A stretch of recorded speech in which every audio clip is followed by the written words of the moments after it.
an unrehearsed program. The views expressed are those of the guests and not necessarily those of the producer.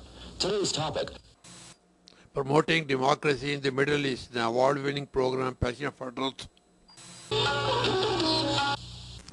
Welcome to another edition of Passion for Truth. Is promoting democracy in the Middle East a solution to the problem of terrorism? And does democracy solve the difficult problems of terrorism that we face? We'll ask our guests, Fred Peterson, Executive Director, U.S. Freedom Foundation, and also Military and Defense Advisor to the Institute of Religion and Public Policy, Dr. Gregory Staunton, President, Genocide Watch, formerly with Woodrow Wilson Center for Scholars. Dr. Staunton is professor at the University of Mary Washington. Dr. Joseph Annunziata, with the expertise on international affairs. As a former professor, Dr. Annunziata was an advisor to the Assistant Secretary of Defense on international issues. He was also a senior staff member at the White House. Tim Ferriss, a news commentator and a legal analyst.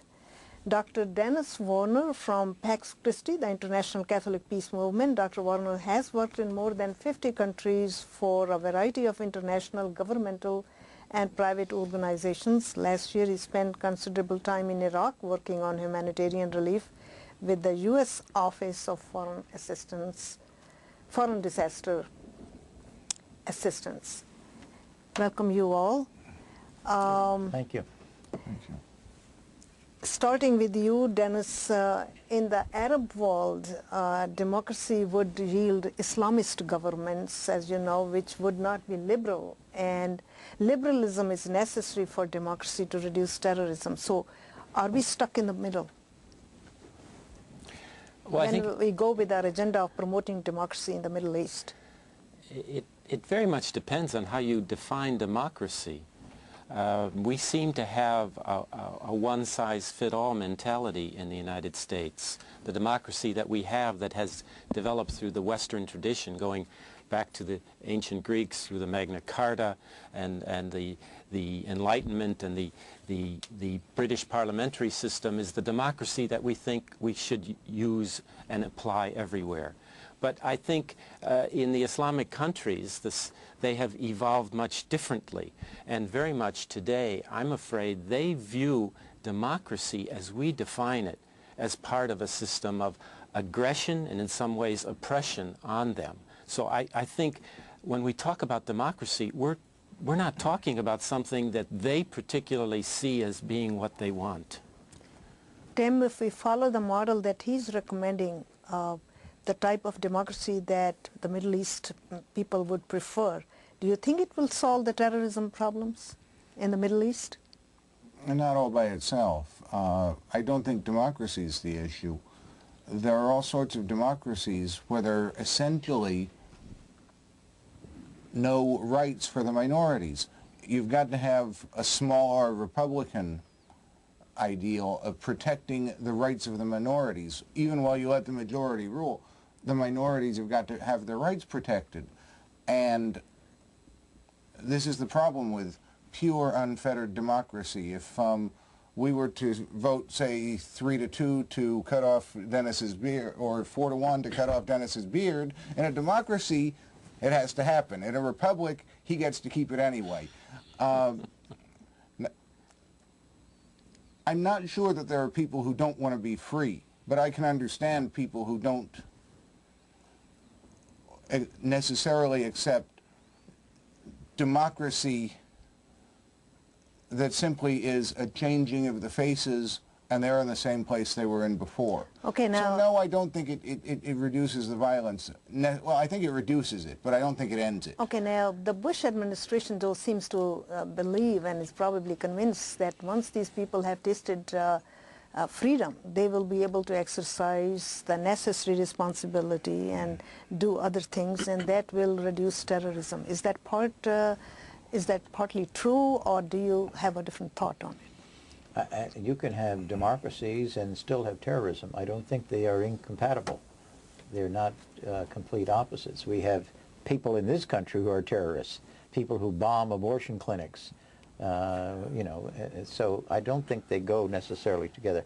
I think what is needed, I agree with the point made that you have to define what you mean by democracy. Does democracy mean capitalism? Does it mean a free market economy? And some people in this government think that's what it means.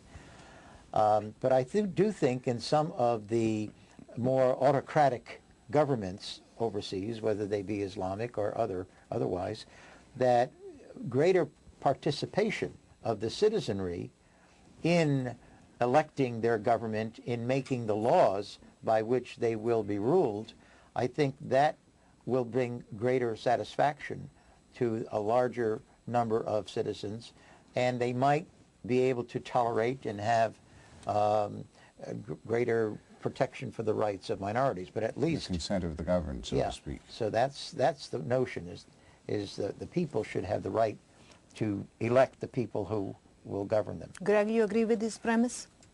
Yeah, I think that's a good definition of democracy, that it's a government in which the representatives who govern, in fact, have the consent of the governed, and they're in some way chosen so that that is the case. And I also agree with you that it's very important to protect minority rights.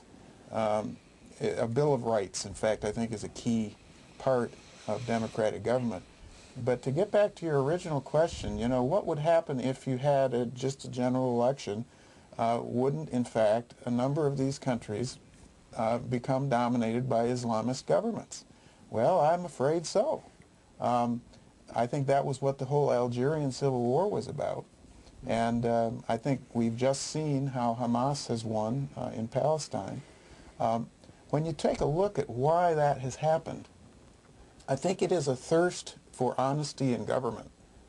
There is a real conviction, I think, on the part of a lot of people in a lot of these countries that the current system is corrupt. And so they're attracted to Islamist governments because they see them as being religiously motivated and therefore likely to be more honest. And, you know, it may in fact be that as governments like that are elected and have to govern, they will in fact become more willing to negotiate and be good citizens in the world. I'm not convinced, in fact, that, you know, the fact that there will be Islamist governments is the sort of end of the picture. But in 5 years, the Bush administration has brought 5 countries, 4 democratic governments to power in the Middle East by force of arms in Afghanistan and Iraq, through assertive diplomacy in Lebanon and Middle East. Is that experiment working? Is that what we have in mind? I think from many perspectives that experiment is working. However, we should note that the word democracy, when we attach it to what is being done in the world today, it is a very imprecise word. Democracy is not what the United States was founded to be. Right. And it only very currently has come into vogue as an export item. What matters is not, and words have meaning, words should have meaning. The matter of the imprecision of the meaning of the word democracy is what gets us into trouble. What is important is not the word that is used to describe so much as what is described. It's the substance. The substance is the delivery of liberal rights to the people. And are the people more or are the people less free? Are the people more or less protected in what we consider fundamental heritage of all human beings, whether they live in a government run by a religious system, whether they live under a monarchy, whether they live under more liberal democratic, quote-unquote, forms of the West. Do you think part of the problem why democracy does not bring successful results in terms of eliminating terrorism could be that while U.S. encouraged democratic